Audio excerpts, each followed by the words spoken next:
सही है अभी।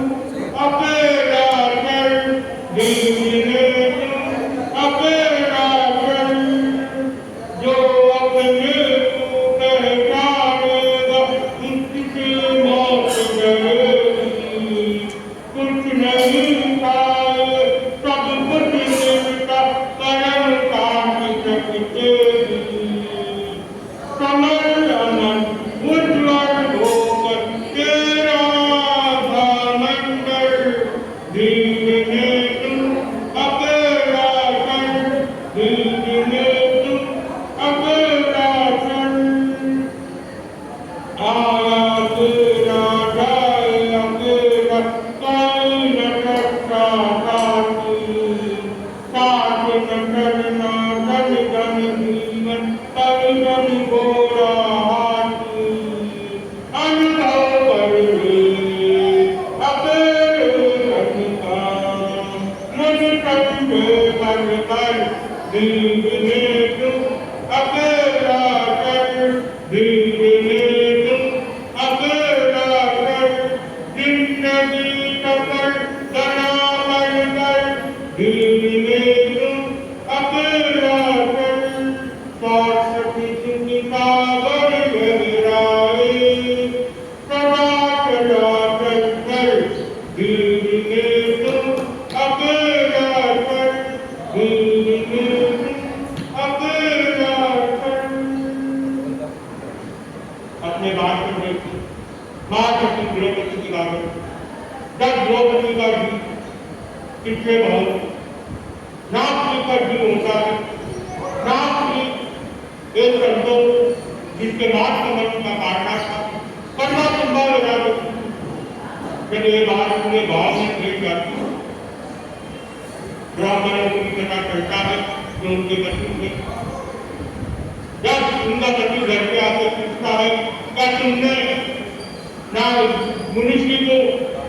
कड़ा खंबा गिराया है वो कहते हाँ मैंने गिराया कैसा क्यों किया तो कहते उसमें मसाले पड़े हुए के अंदर इतना तेल डाला हुआ था बाहर करके देखती मेरा दिल नहीं भाग रहा था मुनिषी को आते हुए देखा तो मैंने सोचा मुनिषी गिरा अब मुनिषी के साथ क्या हुआ पता है कि मुझे कब मुनिषी ने जो तुमने कड़वा खंबा गिराया था उसके साथ उसको जेल हो गया तो बहुत अच्छा नहीं हुआ मुझे पता नहीं था ये कहानी में द्रौपदी सुन रही थी द्रौपदी की आत्मा साफ उठती है द्रौपदी कहती अपनी सहेली को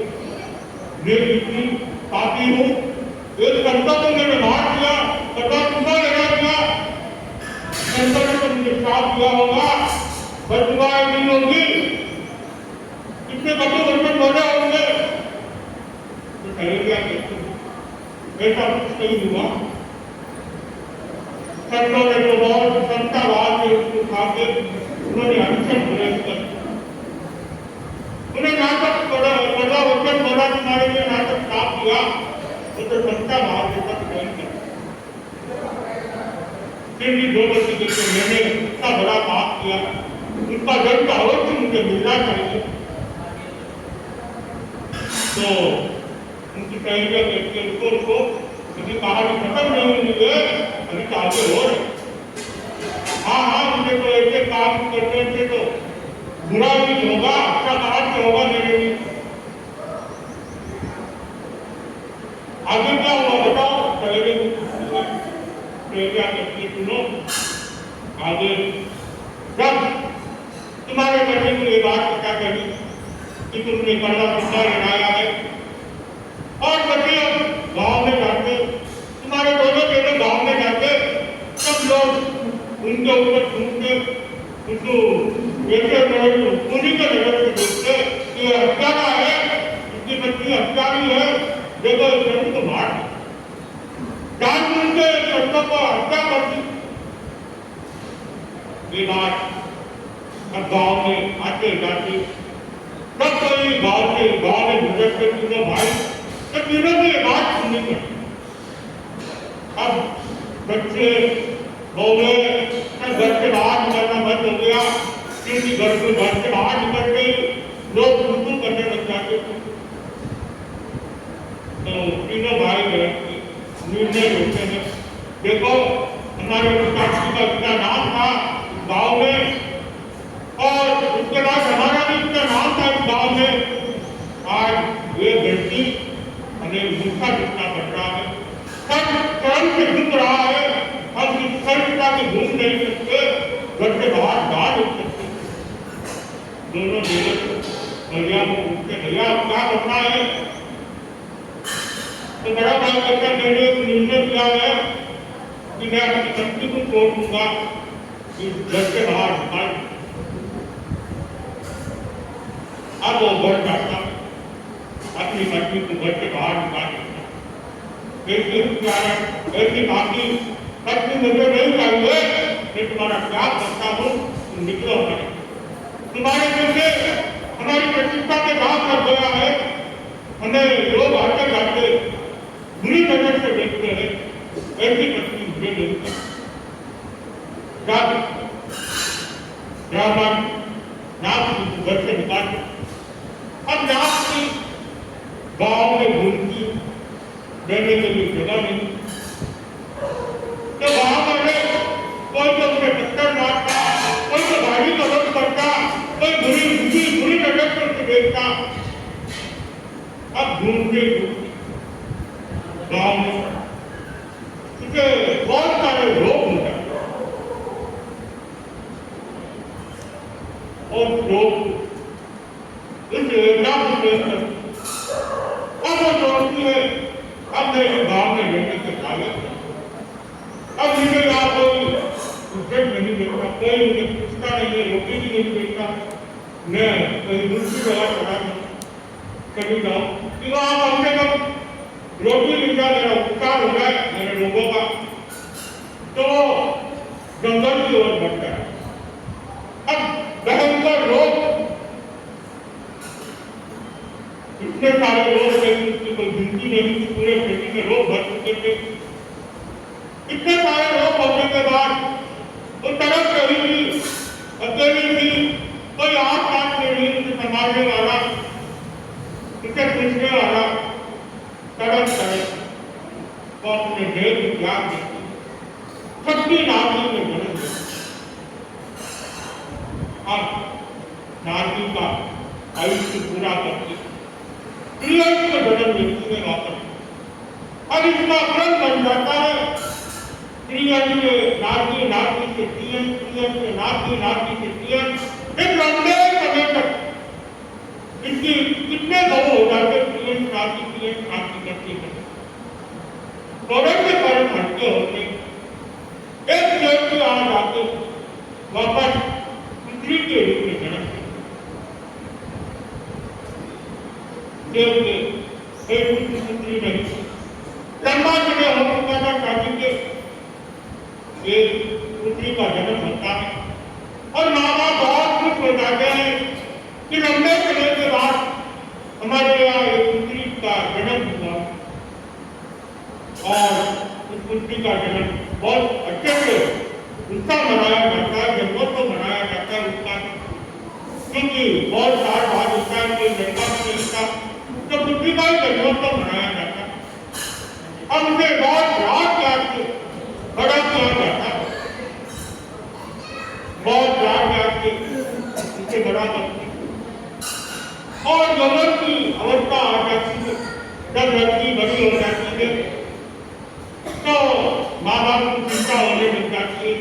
कि अब लड़की बड़ी हो गई है, अच्छा वर ढूंढना है, अच्छी जगह शादी करनी, और इतना रूप रहा है कि इतना सौंदर्य था, हर कोई उनसे शादी करना चाहता है, लेकिन उसका शरीर का तेज इतना होता है, कोई हाथ लगाता है तो उसके शरीर में आग लग जाती है, इतना तेज शरीर होता है, तो हर कोई शादी करने आता, शादी करता उसी दिन से कोई की तरह करता, ऐसे करते बहुत सारी पिताजी थक जाता है, इसके लिए जबरदस्त शादी करा के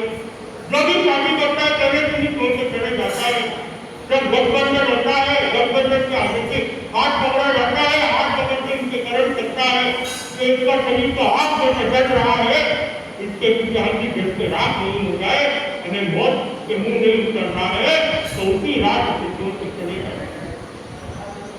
अब वो कन्या भी परेशान होगी, शादी तो कोई कर लेता है, लेकिन मेरे पास कोई चित्र नहीं रहा, क्या बात। अब पिता और माता भी बहुत चिंतित कर रहे थे कि क्या करे, कैसे इसकी शादी करे, कहाँ करे। हर कोई आता है, शादी करता है, कैसे भी नहीं सोचते खड़ा है।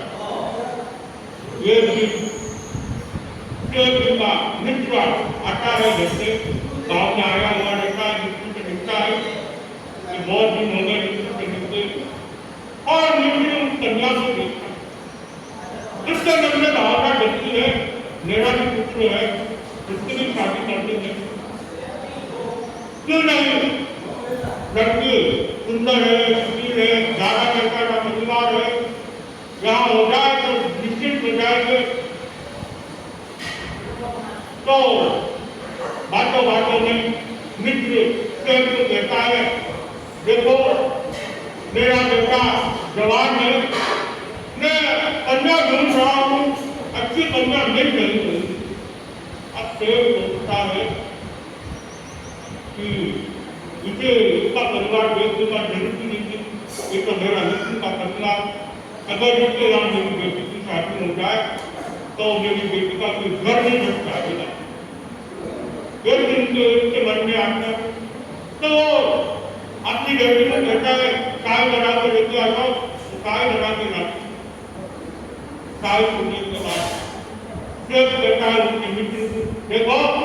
अगर तुम्हें मेरी बेटी पसंद हो, तुम्हारे बेटे के साथ मेरी बेटी की सगाई कर देते हैं, दोस्ती रिश्ते में बदल जाएगी। देव को भी वही चलेगा और इधर उसके मित्र को भी वही चलेगा कि अच्छा परिवार मिल गया और ज्यादा पैसा का परिवार देखने की जरूरत नहीं। और उस जमाने में लड़का लड़की नहीं देखते थे, बड़े लोग देखते थे, तो सगाया हो जाती थी, शादियां हो जाती। आजकल तो लड़का लड़की जाके खड़े करते हैं, फिर कहते हैं देखो तो ये लड़का है, ये लड़की है, शादी करनी है, आज्ञा दे दो ठीक, हम तो कोर्ट मैरिज कर देंगे, मंदिर में कर देंगे। अब तो पूरा ट्रेन बदल चुका है, अब तो किसी को कुछ कहने देता नहीं। आजकल तो स्कूल में कहेंगे लड़का देख देते, कॉलेज तो दूर की बात है, स्कूल में लड़का देख देते। एक समय की घटना है, 8वीं में पढ़ने की लड़की, उसी टाइम में उसने लड़का देख कर रखा, 8वीं में बच्चे चले और कॉलेज पूरी हो गई। कॉलेज पूरी होने के बाद 2 साल 3 साल बाद 24-25 की हो गई, तो माँ बाप ने कहा लड़का देख रहे हैं, 2-3 लड़के देखे, तो हर बार वो मना करते थे, मुझे लड़का नहीं देखना है, मुझे लड़का नहीं देखना। लड़की तेरा करती थी, लड़का मंदिर मांगती था, तो हम जैसे कि तेरा बच्ची बचवा तेरा बच्ची को तेरा बड़ा पसंद करते हैं, क्योंकि कोई शादी फंक्शन होने जाते हैं, शादी शब्दों में दुकानें मिल जाती है बेटिया, तो मिलना मिलना हो जाता है। अगर आप दूसरे कंट्री में देखते तो मिलना पता कब होता है, तो इनके साथ में तेरा बच्चे तेरा बच्ची में देख अच्छा रहता है। ऐसा उनकी वोट की परिवार वालों की। अब लड़का लेके आते ही आप ये मना करते थे, तो उनका क्या बात है, हम लड़का देख के आते मना करते थे, लड़के को तो देखो कम से कम, कभी मुझे करना चाहिए 1 साल 2 साल, ऐसे करते करते 2 साल बाद 2 साल के बाद वापस लड़का देखना चालू किया, तो अपने दोस्त के थ्रू उस लड़के को घर पे लेके आए। उसने बोला ये लड़का है, मैं इसे पसंद करती हूँ, हमारे 8-10 साल से चल रहा है रिश्ता, अगर तुम्हें पसंद हो तो तुम बोलो तो मैं शादी। तो माँ बाप ने मना कर दिया, देखो नितिन बाबू का परिवार है, हमारे उनके सामने नहीं बैठेगा, तो थोड़ा सा सोचो समझो। और उनकी भाषी शिक्षा में है, तो अपनी हमारी भाषी शिक्षा में है, और तुम ऐसा मुझसे समाज में जाओ, अच्छा लगता है क्या? उनके शादी ने कहा खुशी हो जाए शादी उससे करने नहीं देंगे, तो माँ को एक बात देखती हूँ, माँ मैं दूसरों की तरह आपकी शादी नहीं करूंगी, ना तो तुमका करूंगी, करूंगी तो उसी लड़के के साथ शादी, रहूंगी घर के अंदर, तुम्हें जो करना है करो, करूंगी तो उसके साथ ही और बनाओ तुमने तुम्हारे हाथ से उसके साथ शादी करो। और उसको इतना समझाया, इतना समझाया, इतना समझाया, मानी नहीं। वो 2 साल की अच्छा मेरी बेटी घर के दूसरे साल की आखिर में उनके साथ शादी कर दी। तो आज भी करने वाले शादी करने वाले लड़का पसंद कर ली। और उस एक जमाना का 50 साल पहले लड़का लड़की नहीं देखते, जो करते थे तो वो सही था, जो माँ बाप कर दिया, दादा दादी कर दिया, वो सही था। तो उसके भी लड़का देख लिया, मिस्र में लड़की देख ली, पसंद आ गया, वहाँ पे सगाई की बात करके चला गया, घर के आके बता दिया कि मैंने लड़की देख ली है, की लड़की है, लड़की बहुत सुंदर है, खुशी है, अच्छी है। तो मिस्र की लड़की ने कहा कि देवी की बात की, मुहूर्त निकालो शादी का, और शादी की तैयारियां चालू हो जाती है। दोनों समय बीतता जा रहा था, शादी के दिन नजदीक आ रहे थे और शादी बहुत धूमधाम से की जाती है, शादी की तैयारियां। हालांकि लड़की की प्रतिष्ठा करने के लिए हो, लेकिन लड़के की तो पहली शादी। अब लड़का तोरण में आ जाता, यहाँ पे दोनों से शादियां पर तैयारियां हो रही कि देव की बेटी की कोई कमी नहीं थी, तो शादी की तैयारियां हो रही थी। तोरण में लड़का आ गया और जैसे गठबंधन का समय आता है, लड़का लड़की का हाथ पकड़ता है, उसे करंट लगने लगता है, हाथ जब बजने लग जाता है वो बोलता है उनका हाथ पकड़ने में इसका शरीर जल रहा है, क्या हाथ है, उसे कुछ समझ में नहीं आता, तेरे हो जाते हैं। अब उस जमाने में शादी लोगों को बांटना थी, साथा थी, ससुराल में रहते थे, तब पियर रहते थे, ससुराल जाते थे, तो भी पियर में थी और दूल्हा भी पियर में था। अब उनका फर्स्ट नाइट का समय होता है, लड़का कमरे के अंदर जैसे जाता है, लड़का को तो वो फेरे वाले समय याद आ जाता है, उसे हाथ दबाऊंगा तो मैं भेज जाऊंगा। तो लड़की को कहता है तुम बंदे को अक्सर काम याद आ गया है, ये थोड़ा सा जाके आ जाए। और वो जैसे 1 2 3 होता है और इंतजार करते करते करते देखिए सूरज उठ जाता है, वो वापस आता है और फिर उसके रोने लग जाती है। अब कामना की सफाई करने आती है, दरवाजा खटखटाती है, तो दरवाजा खुला था, कांचन गिर जाती है सफाई वाली, तो सफाई वाली देखती है ये तो रो रही है, उनके क्या हुआ, क्यों रो रही हो? तो कहती है तुम्हारे पिताजी के रात में आए नहीं, पता नहीं कहा गए, अभी तक आए। अरे तुम रो मत, मैं माता पिता को लेकर आती हूँ, देव पिताजी को बुला कर आती और जाती है, देव पिताजी को कहती है तुम्हारी बेटी रो रही है, तुम्हारे जमीन का रात में आए क्या बात है। और वो आके अपनी बेटी को समझाते तुम चिंता मत करो, अभी जाता हूँ मैं, जाके पूछ के आता हूँ कहाँ गए, क्या हुआ,